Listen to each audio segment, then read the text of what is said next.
ஸ்ரீரங்கம் நரியன் தெருவில் நேற்று காலை ஏற்பட்ட திடீர் தீ விபத்தில் 6க்கும் மேற்பட்ட குடிசை வீடுகள் எரிந்து சாம்பலாகின.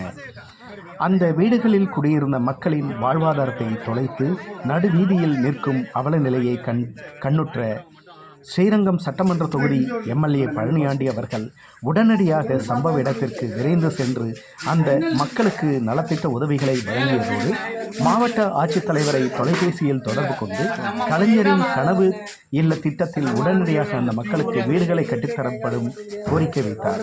மேலும் அந்த மக்களுக்கு தேவையான அரிசி, காய்கறி, மளிகை சாமான் போன்ற பொருட்களையும் அவர்களுக்கு தேவையான சேலை, வேட்டி ஆகியவற்றையும் உடனடியாக வழங்கியதோடு என்றென்றும் நான் உங்களோடு பக்கத்துணையாக இருப்பேன், இனி எதற்காகவும் நீங்கள் யாரும் கவலைப்பட வேண்டாம், இனி இந்த நகரத்தில் குடிசை வீடுகளே இருக்காது, அனைத்து வீடுகளையும் நல்ல தரமான காற்றோட்டமுள்ள வீடுகளாக மாற்றித் தருவதற்கு என்னால் ஆனக்கும் செயல்களை உடனடியாக நிறைவேற்றுவேன் என்று அந்த மக்களுக்கு ஆறுதல் அளித்த நம்பிக்கை தெரிவித்தார்.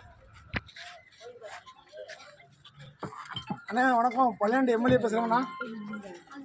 இந்த ஸ்ரீரங்கத்துலண்ணே ஒரு 4-5 வீடு தீப்பிடிச்சி எரிஞ்சு போச்சுண்ணா, நரியன் தெருவில். அது வந்துண்ணா அப்புறம் பக்கத்தில் இருக்க வீடுங்களாம் அந்த ஜன்னல் இன்னும் கதவுலாம் எரிஞ்சுட்டு அது நீங்கள் ஒருத்தர் பார்த்துக்கணுண்ணா. இப்போ நிதி நான் வந்து சொந்த நிதி கொடுக்குறேண்ணா, நீங்கள் கொஞ்சம் கவர்மெண்ட் கொஞ்சம் சார்ண்ணா. ஓகே சரி, இந்த கலைஞர் கனவுல இருக்குல்லண்ணே, கலைஞர் கனவுல இருக்குல்லண்ணே, அது கொடுக்க சொல்லுவாண்ணே. எல்லாம் வீடு எல்லாமே கூற விடுங்கண்ணே. சரிங்க சரி, அது கொடுங்கண்ணே. ஓகே, ரொம்ப நன்றிண்ணா, ரொம்ப நன்றிங்க, ரொம்ப நன்றி. சரி, உங்களுக்கு வீடு கட்டி தேவைப்படும்.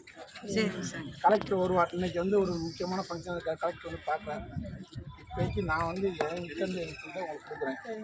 உங்களுக்கு கவர்மெண்ட்டில் நிதியும் வாங்கி கொடுக்குறேன், வீடும் கட்டி கொடுக்குறேன். நீங்கள் யாரான்னு சொல்லுங்க, நீங்கள் யாரான்னு இப்படி பாருங்க, இப்படி திரும்புங்க.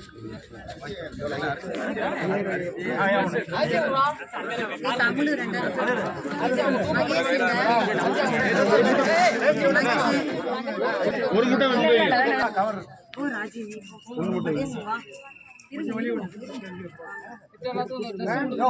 எத்தனை சேலை இருக்கு?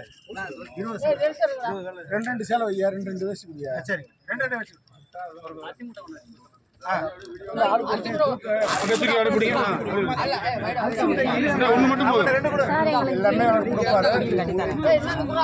எல்லாருமே கொடுப்பாரு.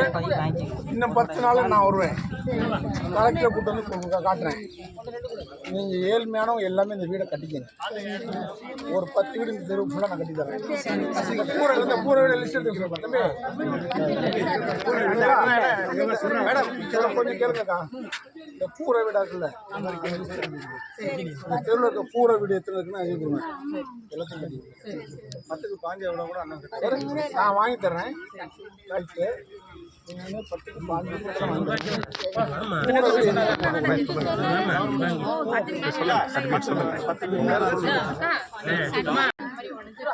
தண்ணியை மட்டும் கொஞ்சம் சரி பண்ணி கொடுங்க.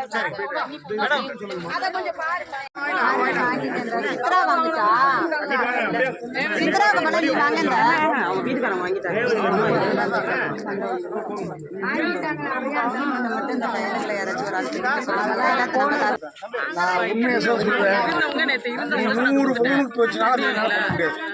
வீடு கட்டி தர சொல்ல வேண்டியது என் கடமை.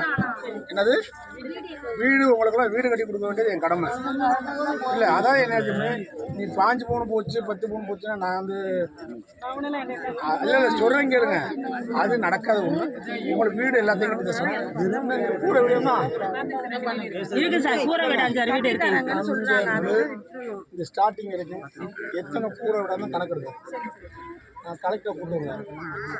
நான் வந்து கலைஞர் கனவு இல்லை வீடு இருக்குது. நான் கலெக்டர் பேசிட்டு நீங்கள் மீட்டிங்கில் இருக்காரு, முடிச்சுட்டு நம்ம எல்லாம் பண்ணி கொடுக்குறாரு. கலெக்டரையும் கூப்பிட்றோம். கண்டிப்பாக உங்களுக்குள்ள வீடு கட்டி தரப்படும். ரொம்ப இருங்க, நான் இருக்கேன். என் நம்பர் வேணால் அவங்கள்ட்ட வாங்கிக்கங்க. கண்டிப்பாக நான் செஞ்சு கொடுக்க தயாராக இருக்கேன். எப்போ வேணாலும் என்னை கூப்பிடுங்க. ஓகேங்களா? எரிஞ்சதை நாங்கள் வாங்கி தரோம்மா. சர்டிஃபிகேட்லாம் வாங்கி தரோம். 15 போய் போச்சுன்னா வீடு கட்டி தர்றேன். சர்டிபிகேட் எல்லா கூரை வீட்டையும் வீடு காங்கிரீட் தான் கட்டி தர்றான். நம்ம தமிழக முதலமைச்சர் உங்களுக்காகவே வாழ்கிறார். யாரு பார்த்தீங்களா இல்லையா?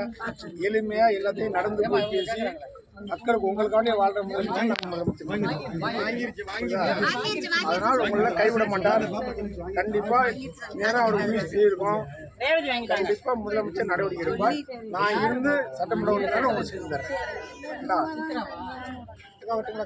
அந்த சாக்கடை கட்டைக்கு எதா இருந்தாலும் வாசி மேடம் சொல்லி சீட்டா போங்க எதா இருந்தாலும் வாங்கி எல்லாருமே வாசி